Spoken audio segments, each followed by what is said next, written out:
Well, hi again, everybody. Brendan Gulick with you from Cleveland Baseball Insider, getting ready for another edition of the Cleveland Baseball Insider podcast.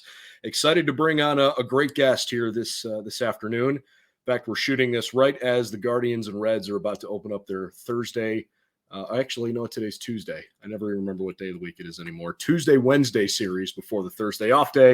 And then we'll have the Guardians home opener on Friday in Cleveland. And so we welcome in Zack Meisel, who covers the Guardians for The Athletic, and of course, the one of the two co-hosts on the Selby is Godcast podcast. What's going on? You know, we're less than a week into the season, Brendan, and it feels like we're hitting our stride, right? You know, we're all getting used to the schedule, and there's 150 some of these things left, but it feels like it's going fast already. It's amazing how the off season. I remember at the end of last year, a lot of the thoughts were, well, see when we're back in the press box, not knowing if it was going to be on time in April, having really no idea exactly what was going to unfold during the off season, and maybe to some regard, it kind of went as expected. There were some delays. There was a substantial time period where we didn't have any news, even when we wanted some. And then a condensed spring training, and it felt like sprint through spring training, and now sprint through a marathon, and the regular season has begun. And I know you were on the road here for a few days in Kansas City after coming back from spring training. Why don't we start with probably the obvious storyline? I think if we start anywhere else, people are going to get mad at us. We got to start with Steven Kwan. I mean, I haven't come up with a nickname. There's been 1,000 that have been floated around. What he's doing right now is kind of ridiculous. And somewhere along the way, the numbers are going to come back down to earth. I guess my thought around him is that, look, this has been great. And the fact that he is off to a good start is allowing everybody to exhale. And so is Miller and Mercado and Clement and a few other guys. But it feels like Kwan has maybe found a home in a place that we desperately needed to find a home for somebody in the outfield.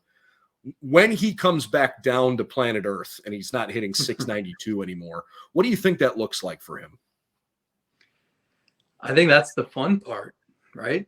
We don't know, because I think everybody could identify the attributes, the elite contact ability, the hand-eye coordination plays into that, the elite strike zone awareness, which fuels walks and helps the other stuff, because he's going to lay off those breaking balls out of the zone. So the pitcher is going to have to cave to his demands, and that allows him to just put the bat on the ball and put it in play and make things happen. So with those traits, you don't really know what that looks like in the major leagues.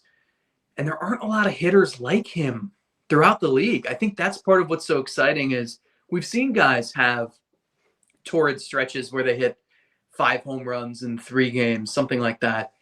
But for a kid this young to look so polished and so professional at the plate, it's a breath of fresh air. It's so uncommon, especially in a Cleveland outfield.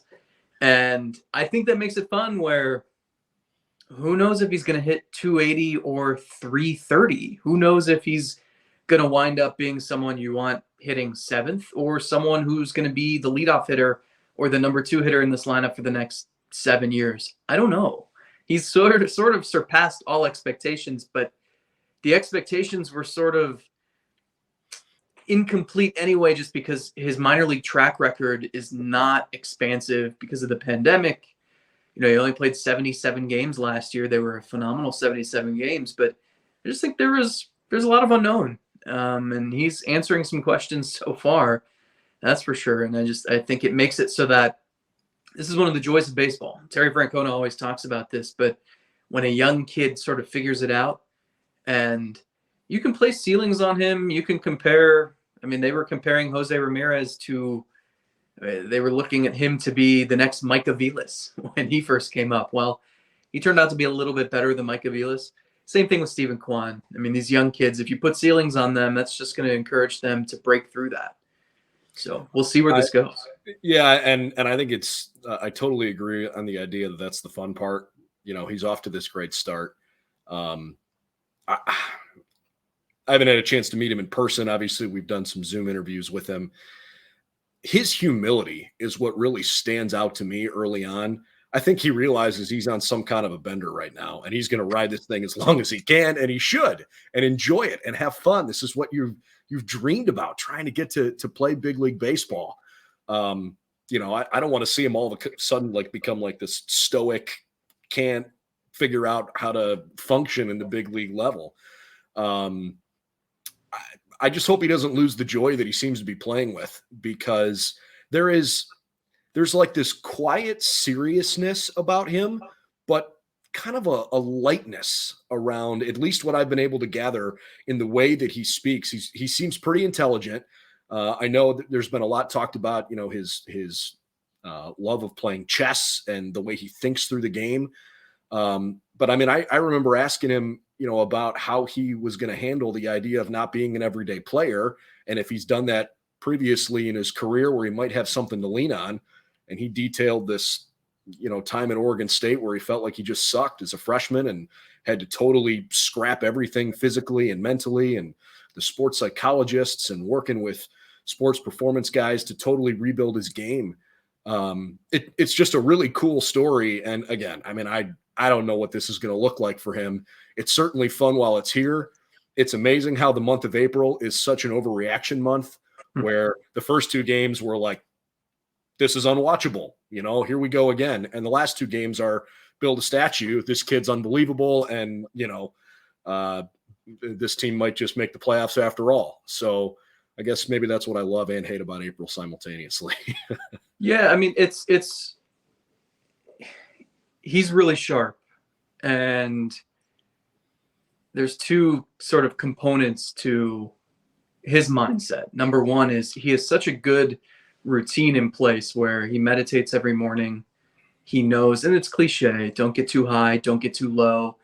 But it's important for a rookie who's going through things for the first time, who was standing in the dugout after the national anthem on opening day, nervous because he's got to go take the field, and he's looking back into the stands trying to find his family, and he can't find them.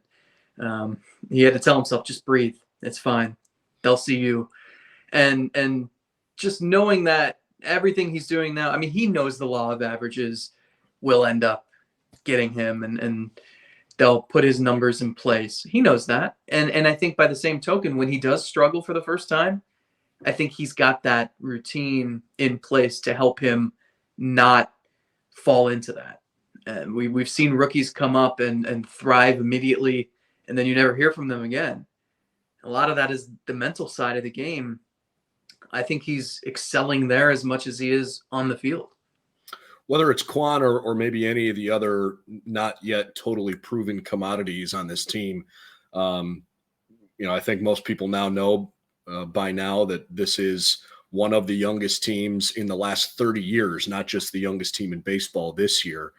And the stability and presence of having Terry Francona back in the dugout, I think is critical for a young group of guys that, probably feel like they've figured out enough to know how to get here, and you sort of trust your game, but you're kind of looking around the clubhouse, looking for somebody whose footsteps to follow. And there aren't that many veteran players on this team that, have well-defined, established leadership roles. And so I think a lot of that falls on Terry Francona, giving everybody the ability to just sort of bring the temperature down in the room and know that, look, this guy knows what he's doing. Let's go out and play the way we know how to play. Tito told us within the last couple of days that he has kind of enjoyed the challenge of having to maybe teach more rather than just, hey, go out and you know what you're doing, referencing that the game's kind of been trending that way anyways with how young it's getting. And this is obviously an extremely young roster. But, again, are we overreacting here to Ernie Clement and Owen Miller hitting as well as they did against Kansas City? Maybe Kansas City's pitching staff isn't going to be very good this year. They're certainly not expected to be a playoff contending team. But it is nice to see some of these other young pieces contributing early on here too. Yeah, I think leadership comes in different forms. And in a baseball clubhouse, you have different segments. I mean, the starting pitchers 4 of the 5 came from the same draft class. Sure. So they're the same age. Tristan McKenzie is the outlier, but he's been around these guys for a couple of years now. Those guys are fine. They're experienced. I don't think they need anyone to give them a rah-rah speech to get them motivated. You're right about the youth, and I think it's because Terry Francona is not going to get in there and yell at people and sort of make a scene. I think the key is having a few different people you can lean on in different ways. I think Austin Hedges is maybe the real vocal guy there. Jose Ramirez, everybody's following his every move. That's someone you learn from by watching them. And there's some other guys too. Brian Shaw out there in the bullpen is giving guys guidance. So yeah, it's a weird dynamic. They have a younger coaching staff than they have had in years past, but it's still, the main guys are 30, 40 years older than most of the players. So it's an interesting mix. What do you think of Amed Rosario right now? Again, small sample size, beginning of the year. And certainly, we had a chance to see something from him last year. Some really good plays, a couple of blunders that seem to really stand out in this first series. I feel like when he's playing well, it's definitely an asset to the team. But considering what feels like razor thin margins for error for this club this year between wins and losses, maybe it's just me, but I feel like those mistakes become magnified more and more. And I admire and appreciate the hustle. He's beaten out a couple of balls in the infield. It seems like he plays the game the right way, but sometimes a couple of those mistakes, obviously the drop fly ball is one of them, maybe not picking the ball either time at second base later in the series, and KC hurt too. What do you make of what you've seen from him so far, and how do you think he fits in? I don't think he fits long term. But if he hits and he runs and he doesn't defend atrociously, it buys you time to figure that out. He's not the long-term shortstop. Certainly, you could argue he shouldn't be the short-term shortstop. They have other guys that they need to get answers on, whether it's Andres Jimenez, Gabriel Arias, eventually Tyler Freeman, Brian Rocchio. So he's going to be squeezed out of the picture, and he only has a couple years of team control left anyway. So I've wondered if he makes sense as a trade candidate this summer, next winter, whenever. But if you have a lineup that's hurting for offense and he hits the way he did last year, the way he started this year, he's really good on the bases, that helps you. And so you find a spot for him until someone else claims that spot. And they haven't had that side of the domino effect happen yet. Still early in the year, and hopefully they'll kind of sort that situation out too. But I agree. He feels a little bit more like a placeholder to me. Not necessarily a huge liability, but there obviously are some plays that stick out on a negative side. Let's maybe zoom out just a little bit here and talk AL Central for a moment. The White Sox are probably the favorites in the division this year, and yet, what are we, 4 days into the season, 5 days into the season, and Lance Lynn and Lucas Giolito are both on the shelf. Lance Lynn's going to miss 2 months with having undergone surgery on his right knee. And Lucas Giolito is apparently dealing with some lower left abdominal injury, and he's expected to miss several starts. That's a team to me that offensively looks pretty good. They seem to look the part. The question mark is pitching, and losing your 1-2 punch at the top of the rotation certainly hurts them. I know the Guardians are going to see them soon. Do you think Chicago is going to be the clear front runner in the division this year, the way you expected maybe going in, given these couple of injuries? Yeah, it's the one way to unseat them is for them to go through what they went through it last year, where they lost 2 key cogs in their lineup for a considerable amount of time, but it didn't matter. The pitching, you're right, it's a little more fragile. I still think that they are the clear-cut favorite in the division. The other four teams are a mystery to me. I mean, you could assemble them 2 through 5 any way you want, and I wouldn't be able to argue.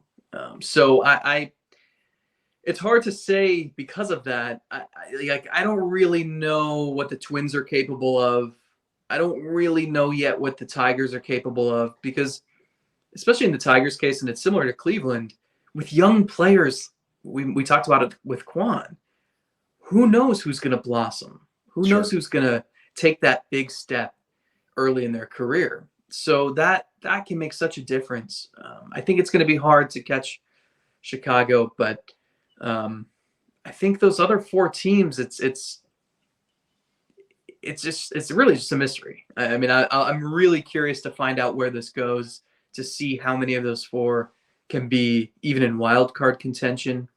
And the other thing you have to think of is who's motivated to make their team appreciably better in July, right? You know, the White Sox have no reason not to just go for broke. So that gives them an advantage. If there's a starting pitcher like Frankie Montas, for example, there's no reason for them not to go pursue him. The other teams, you know, there's not quite that same level of motivation. I love some of the younger star power in Minnesota and in Detroit. It feels like Detroit's lineup has gotten significantly better. That said, again, early in the year, Spencer Torkelson started the year 0 for 10. I know he finally got a hit today. Obviously, Javi Baez has gotten off to a good start. Minnesota's been hitting the ball all over the yard early on. In fact, they had their first 13 runs of the season all came via the home run on 9 different homers. That's the most by any team since at least 1901, according to Elias Sports Bureau. They did not hit a home run yesterday, though, in beating Seattle. Can their pitching staff keep up? We'll see. And Kansas City, I mean, look, I think there's maybe more unknowns there than anything else. I don't know if they're going to be a bad team. They certainly played good defense. They got decent pitching those first couple games of the series. Bobby Witt Jr. sure looks like the real deal. My gosh, can that kid pick it at third base? He looks like a star. You know, I'd like to think the Guardians are a better team than the Royals are. I think the Guardians are still a better team than Detroit. Minnesota and Cleveland, I'm kind of on a coin flip right now, but I don't think Chicago is substantially better than the rest of the division. I think they're the best team in the division, but I don't think that they can be totally unseated. The point, though, that you made about the wild card, I think is interesting, because with the balanced schedule coming next year, you're not going to have the Red Sox, Toronto, the Yankees, and Tampa all beating up on each other the same number of times, because those games are going to get spread a little more evenly across the league. So I almost feel like this has to be the year, if you're one of those teams that are flirting with wild card contention, to capitalize, because it may be that much harder if those teams are just as good next year. Yeah, it's a long overdue change, in my opinion, and it should give us a better feel for who the best teams actually are. And it happens just as the Central gets good, right? Sure. I mean, it's for so many years people were saying, oh, whoever wins the Central, it's just beat up on weak competition and it's not that impressive. And that's not going to be the case anymore. I mean, it's none of these teams are still in the thick of a rebuild, right? I mean, it's going to be tough. And so, yeah, you won't have to face each other as much, but I don't know that it gets any easier when you're facing all those teams in the East multiple times. The West has some teams that are on the rise. So it should be interesting. I'm excited to see more National League teams every year, especially now that the universal DH is in place. So it's interesting. You're right. This year is like the last year to sort of capitalize on just that inadequacy. Zack Meisel from The Athletic, our guest. By the way, I didn't mention this off the top, and I certainly should have. The 2021 National Sports Media Association Ohio Sports Writer of the Year. That's with you for everybody. That's going to be on the byline for a long time. Big congratulations to you for that. That's awfully cool. I appreciate it. I'll have to make sure I get my trophy and stick it in the background somewhere where everyone can see it during every Zoom and podcast. Hopefully somewhere along the way for you, they become, you have so many that they become door stoppers for you. Hey, a couple more things here. Why don't we turn our attention maybe to the umpires being mic'd up? A long needed change in Major League Baseball. I kind of like so far the fact that, we've had that assistance. I think maybe what people haven't realized prior to this year is that all those decisions are not made even by the umpires in this game, that it's back to headquarters for review, and then the change is sort of relayed to the crew on the field. I almost wish that we got a slightly more detailed explanation on certain calls, and maybe we will. Maybe we just haven't had one of those quite yet. But to me, this was like a no-brainer, a long time coming. Why is this taking so long? At least we've gotten to the point where these guys are able to tell us what's going on now. Yeah, I had during the Kansas City series, I had forgotten that that's a thing now. And there was a point where the umpire came on and said, after review, so-and-so. And I'm like, I felt like I was at a Browns game. It had like the cadence and just felt like an NFL situation. So it's very nice. I can't tell you how many times during the course of a season we'll be in the press box and the umpires will gather and they'll have the headset on and everyone will be saying, what are they even reviewing? We don't know. So it's definitely another much needed change. That said, especially yesterday, the big news around Major League Baseball outside of Kwan-mania, is that what's catching on? I don't even know what to call it. Steven Kwan has gone off. Quantopia. Quantopia. I hadn't read that one. That's good. I think I did read that you said that his numbers were unquantifiable, and I thought that was actually pretty witty. That was good. The big one yesterday around Major League Baseball that I would have liked more of an explanation on happened on, frankly, a game-deciding play between the Rockies and the Rangers. I don't know if you saw it or not. Hopefully you did. But Mitch Garver tried to break up a double play ball at second base. He was on first base, went in with a slide. And, I mean, you could have quizzed me 10 times out of 10. I would have said it was a good play. He slid before he got to the base. He was in proximity to the base where his foot or hand could have touched it. I mean, I guess he didn't hold the base, but it was a clean play as he tried to take out the throw. He didn't even totally take out Brendan Rodgers trying to turn the double play. The call was ruled a double play on the field. It was challenged and overturned, and in extra innings, Colorado won the game. I would like to see maybe a little bit more of an explanation on something like that, why a call is overturned or what rule they look at. As a fan, I mean, look, if you're having a few beers at the game, maybe you boo or cheer immediately upon hearing what you first hear call overturned. But for things that are like that, I mean, to me, that's the value of having the umpires with a microphone. No? Yeah. And I know you can't do this in every game, every night, but maybe for the nationally broadcasted games, can we get the umpires who are in New York, who are doing the reviewing and making the decisions, can they have a microphone that's linked up to the national broadcast? I mean, we've seen that in the NFL. You had it in the NCAA tournament where, whether it's Gene Steratore or whomever, chiming in with their input on a play as they're breaking it down. Maybe we can get an explanation from the actual person who's reviewing it, or someone in the room. I think that would help. Yeah, no doubt about it. Opening day's Friday. I think there are still a lot of folks in Cleveland that are trying to get used to Guardians. It's going to take some getting used to. I think, like all things, winning tends to cure everything. And if the team goes out and wins, it will probably be a little less of a black cloud kind of deal. There's always going to be people that'll say, I'm never calling them the Guardians, and certainly some that have said, hey, I'm willing to embrace it and we're moving on. But the reality is there's an interesting, maybe slightly elevated temperature still in Cleveland because of a couple bad games early on, followed by a couple of games that you don't expect to be routine with the big offensive numbers the last couple of days. Name change, a lot of stuff going on. As the season opens on Friday at home, what are you kind of expecting from Cleveland fans on Friday night? That's a good question. I think, like, every game, every night, but maybe for the nationally broadcasted games, can we get the umpires who are in New York, who are doing the reviewing and making the decisions, can they have a microphone that's linked up to the national broadcast? I mean, we've seen that in the NFL. You had it in the NCAA tournament where, whether it's Gene Steratore or whomever, chiming in with their input on a play as they're breaking it down. Maybe we can get an explanation from the actual person who's reviewing it, or someone in the room. I think that would help. Yeah, no doubt about it. it's going to be a weird setting. First of all, you might have a basketball game next door. Right. And it's a little bit anticlimactic because it'll be April 15th, I think. That's pretty far into the calendar in terms of where opening day normally is. A little more than 2 weeks after it was scheduled to be. And I think I think the Jose Ramirez extension helps. I think the Steven Kwan craze helps. I think there was some apathy setting in. I think there was some frustration, certainly.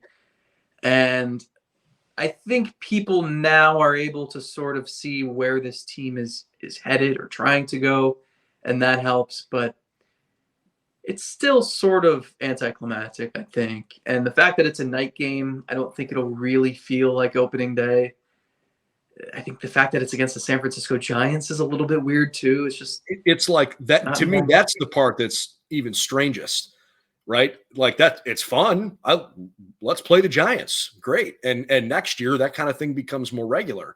But it's just so weird. What do you mean we're playing the Giants at home in April on a Friday night? Like it's very different. Yeah, so it'll be nice to have a full crowd. I'm not naive enough to think that it's going to look like that the day after or the day after that, which is understandable. It's not going to be overly balmy in Cleveland in April. But I think on one hand, I think it'll just feel a little weird. It'll feel a little off. On the other, the main thing that'll stick with me is it was a long off season, right? I mean,